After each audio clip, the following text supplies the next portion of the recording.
Yeah, I mean, a pioneer, yeah, I don't mind being accused of that. I don't know if I acknowledge that myself, but the truth is that I function more amebically, which is that I moved away from negative stimulus and hopefully towards more positive stimulus. The traditional insurance model after 6 years didn't make any sense to me. I was burnt out, I was feeling inadequate, and I wanted to stay in healthcare. And so the move to this in 2002 really kind of came from what I describe as a premature casualty of what was then and is even more so now a broken system.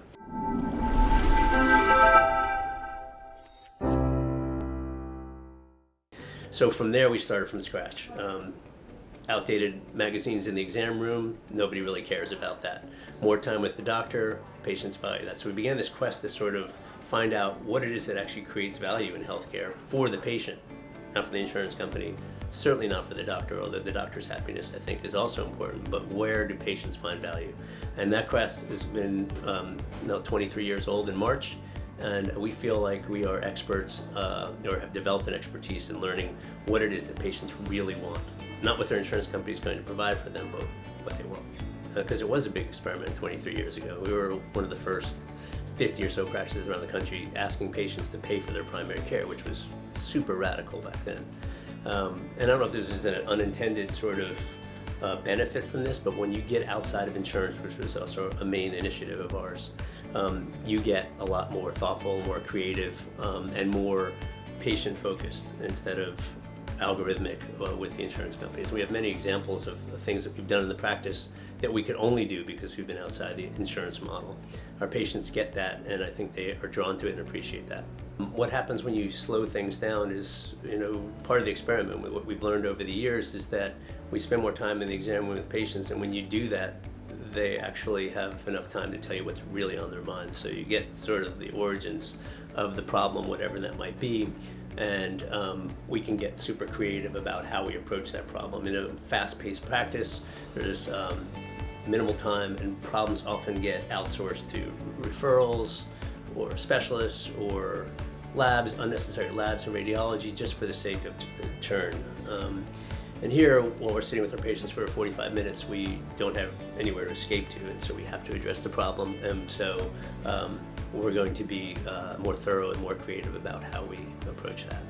Again, another example of sort of things that happen in the insurance algorithm is that since things don't get paid for unless you go through that algorithm, and that algorithm is largely based on normalization, we have the luxury of asking sort of what is the more optimal approach. So patients will often ask, is this normal? And we don't really acknowledge the term because what we care about is optimization. So what is most optimal for you? And a great example is postmenopausal hormones, for example. The hormones are going to be low.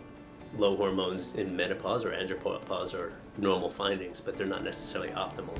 So can we take it a step further and talk about what the risks and benefits might be from optimizing your hormones, which in a more traditional setting might be time-consuming, not reimbursed, and frankly, not doable.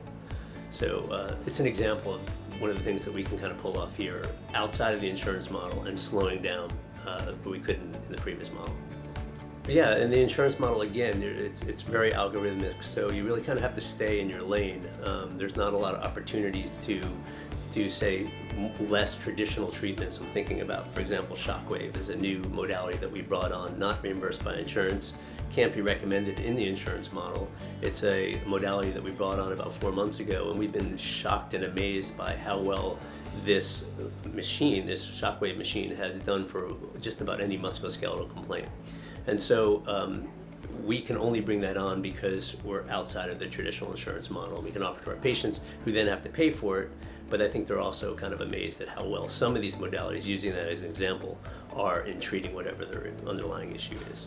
Yeah, so our ideal patients are certainly disenfranchised from the traditional system, but more than that, they sort of get it. They understand why it's broken, why it's not working. And so when they walk in here and they see what's fresh and new, and it's obviously a very different environment, they understand why that has to be. And so they're not as they may have been 23 years ago, sort of alienated by what was different in our practice. Instead, they're drawn to it because they're looking for something different. So for sure, those patients are already seeking us. They generally come from other patients who have drank the punch, and then they jump in, and it is a very positive experience, as we have documented with our feedback over the years for our patients. What's next, we want to spread out. We're opening up a Johns Island practice mid-year next year, and who knows where this will go from there.